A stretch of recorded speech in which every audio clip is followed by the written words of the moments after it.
నిజామాబాద్ వ్యవసాయ మార్కెట్ కు భారీగా పసుపు పోటెత్తుతోంది. మహారాష్ట్రలోని సాంగ్లీ మార్కెట్ కంటే నిజామాబాద్ మార్కెట్లో ధర అత్యధికంగా 15,000కు పైగా ఉంది. ఇప్పటి వరకు 6 లక్షల క్వింటాలకు పైగా కొనుగోళ్లు జరిగాయని నిజామాబాద్ వ్యవసాయ మార్కెట్ కమిటీ చైర్మన్ గంగారెడ్డి తెలిపారు. మరో 1,50,000 క్వింటాలకు పైగా వచ్చే అవకాశం ఉందని తెలిపారు. ఈ వ్యవస్థ ద్వారా పసుపు కొనుగోళ్లు జరుగుతాయంటున్న మార్కెట్ కమిటీ చైర్మన్ గంగారెడ్డితో మా ప్రతినిధి భూపతి ఫేస్ టు ఫేస్. పసుపు కొనుగోళ్లు నిజామాబాద్ మార్కెట్లో జోరుగా సాగుతున్నాయి. గత కొన్ని నెలలుగా పసుపు పెద్ద సంఖ్యలో నిజామాబాద్ మార్కెట్కు పోటెత్తుతున్న పరిస్థితి నెలకొంది. నిజామాబాద్, నిర్మల్, జగిత్యాల జిల్లాల నుంచి పెద్ద ఎత్తున పసుపు ఈ నిజామాబాద్ వ్యవసాయ మార్కెట్కు తరలి వస్తుంది. ప్రస్తుతం మనతో నిజామాబాద్ వ్యవసాయ మార్కెట్ చైర్మన్ ముప్ప గంగారెడ్డి ఉన్నారు. వారితో మాట్లాడించే ప్రయత్నం చేద్దాం. చెప్పండి, పసుపు కొనుగోలు ఎట్లా జరుగుతున్నాయి? ఇప్పటి వరకు ఎన్ని క్వింటాల కొనుగోలు జరిగింది? పసుపు కొనుగోలు బాగానే జరుగుతూ ఉన్నది. ఈ రోజు వరకు 5 లక్షల అంటే 6 లక్షల పైచీలకు అంటే దాదాపు 20-30 అంటే 6,20,000 లక్షల టన్నులు, 6,20,000 క్వింటాళ్ళు ఈ రోజు వరకు జరిగింది. ఆ రేటు కూడా ఎట్టున్నదంటే ఖచ్చితంగా రేటు కూడా బాగానే ఉంది. ఇప్పుడు ఫస్ట్ నుంచి కూడా దాదాపు గత సంవత్సరం పోలిస్తే 13,544 రూపాయలు ఉన్న రోజుల్లో మోడల్ ప్రైజు 10,500. ఈరోజు మోడల్ ప్రైజు 13,500. అంటే అత్యధికంగా రేటు ఉన్నదన్నట్టు లెక్క.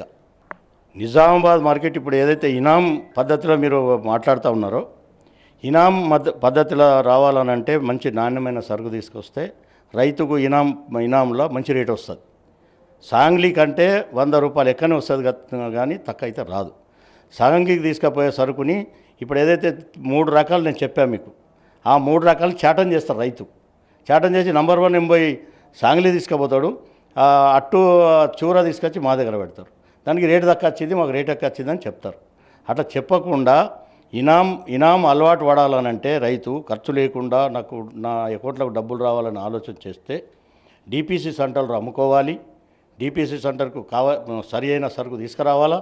డిపిసి సెంటర్లో అమ్ముకుంటే ఏ రోజు కూడా దళారీ వ్యవస్థ ఉండదు, నీ కమిషన్ ఉండదు, ఎక్కడ ఉండదు, నీ డబ్బులు కూడా గ్యారంటీగా ఉంటాయి. మార్కెట్లో కొంతమంది వ్యాపారులు సిండికేట్గా మారి ధరను తగ్గిస్తున్నారని రైతులు ఆరోపిస్తున్నారు. ఇటీవల కాలంలో ఆందోళన కూడా చేశారు, మీకు కూడా వినతి పత్రం ఇచ్చారు. దీన్ని ఎట్లా చూస్తారు? సిండికేట్ అన్నది ఉండదు, అది కరెక్ట్ కాదు. కాకపోతే మన తెలంగాణలో నిజామాబాద్ మార్కెట్లో ఒక ఆనవాయితీ పడిపోయింది. కానీ ఇనాం వ్యవస్థ అని మీకైతే తెలుసు కదా. ఇనాం అన్నది ఆన్లైన్ సిస్టమ్. ఆన్లైన్లో ఎక్కడన్నా ఉండి వ్యాపారం చేయొచ్చు. ఇప్పుడు మా నిజామాబాద్ నుండి నేను మార్కెట్లోకి వచ్చి వ్యాపారం చేయాలన్నా లేదు. వాళ్ళ మనసులో సరుకు చూసుకొని ఈ సరుకు ఈ రకంగా ఉన్నదంటే ఎవడన్నా బొంబాయిలో కూడా ఢిల్లీలో కూడా వేసుకోవచ్చు. ఇనాం ఆన్లైన్ ఎవడైనా కొనవచ్చు. అది తప్పు. అది ఇప్పుడు కూడా మన రైతులకు నేను కోరుకుంటున్నా, అది మర్చిపోండి. అటువంటి వ్యవస్థ ఉండదు, సిండికేట్ ఉండదు, కలిసి రైతును మోసం చేసేది ఉండదు. మోసం చేస్తే రైతు ఇప్పుడు మార్కెట్ కమిటీ ఊకోదు. మా ఎంప్లాయీస్ చాలా చురుగ్గా పనిచేస్తూ ఉన్నారు. రైతులకు మా ఎంప్లాయీస్ కూడా ఊరుకోరు. పసుపు మార్కెట్ చాలా పెద్ద ఎత్తున వస్తుంది. అయితే మీరు పసుపు రైతులకు ఎలాంటి సూచనలు ఇస్తారు? ఎలాంటి పసుపు తీసుకురావాలని కోరుతున్నారు?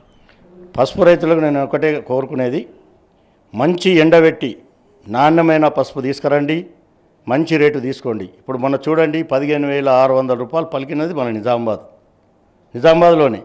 అదే రోజు మన సాంగ్లీలో 13,000 ఉంది. అంటే నిజామాబాద్ కూడా సాంగ్లీతో పోలుస్తుంది కదా. అదే సాంగ్లీకి తీసుకుపోయినటువంటి సరుకుని నిజామాబాద్కి తీసుకురండి. మీరు మంచి సరుకు మంచిగా పండియండి. ఎందుకంటే ఇప్పుడు కొంత నాకు తెలిసింది ఏంటంటే ఈ ఫర్టిలైజర్ వేస్తూ ఉన్నారు. ఫర్టిలైజర్ కాదు, ఈ కిమికారక మందులు అవి వేయద్దు. అవి వేస్తే ఏమవుతుందంటే వాళ్ళు ఇప్పుడు డ్రిప్ సిస్టమ్ పెట్టారు. ఆ డ్రిప్ సిస్టమ్ పెడితే ఆ డ్రిప్లో పోస్తారు. అది మందు పోస్తే డైరెక్టు కొమ్ము దగ్గరనే పడుతుంది. అది కొంచెం మా కురుంపెయిన్ అన్నది తగ్గిపోతుంది దాంట్లో. అట్లా కాకుండా కావాలని వ్యాపారస్తులు చెప్పింది నేను స్వయంగా చూడలేదు. కాకపోతే సాంగ్లీలో చూసినా మాత్రం అక్కడ కురుంపెయిన్ ఎక్కువ ఉంది, చాలా బాగుంది. అది రాజ్పూర్ వెరైటీ ఉంది కదా, ఆ రాజ్పూర్ వెరైటీ రేటు అది నాకు తెలిసి ఇవాళ 20,000 ఉండొచ్చు. అది 20,000 అమ్మిందని అది చూపిస్తారు, మన ఇలా 15,000 చూపిస్తారు. రేట్ తక్కువ ఉన్నదని. కానీ సాంగ్లీతో పోల్చుకోవాలనుకునే రైతులకు నేను ఒకటే కోరుకుంటున్నా, వచ్చే సీజన్లో మంచి ఎండబెట్టిన పసుపు తీసుకొచ్చి మంచి ధర తీసుకోవాలన్నది నేను రైతులకు పదే కోరుకుంటున్నాను. ఇప్పటి వరకు నిజామాబాద్ మార్కెట్లో 6,20,000 క్వింటాలకు పైగా కొనుగోలు చేయడం జరిగిందని చెప్తున్నారు. అదేవిధంగా నాణ్యమైన పసుపును తీసుకువచ్చి మంచి ధరను పొందాలని కూడా మన చైర్పర్సన్ ముప్ప గంగారెడ్డి కోరుతున్నారు. ఇప్పటికే రికార్డు స్థాయిలో కొనుగోళ్లు కొనసాగుతున్నాయి. కొనుగోలులో ఎలాంటి జాప్యం లేకుండా ఈనాం వ్యవస్థ ద్వారా పసుపు కొనుగోలు చేపడుతున్నామని కూడా చెప్తున్న పరిస్థితి. కెమెరా పర్సన్ కళ్యాణ్తో భూపతి, HM టీవీ, నిజామాబాద్.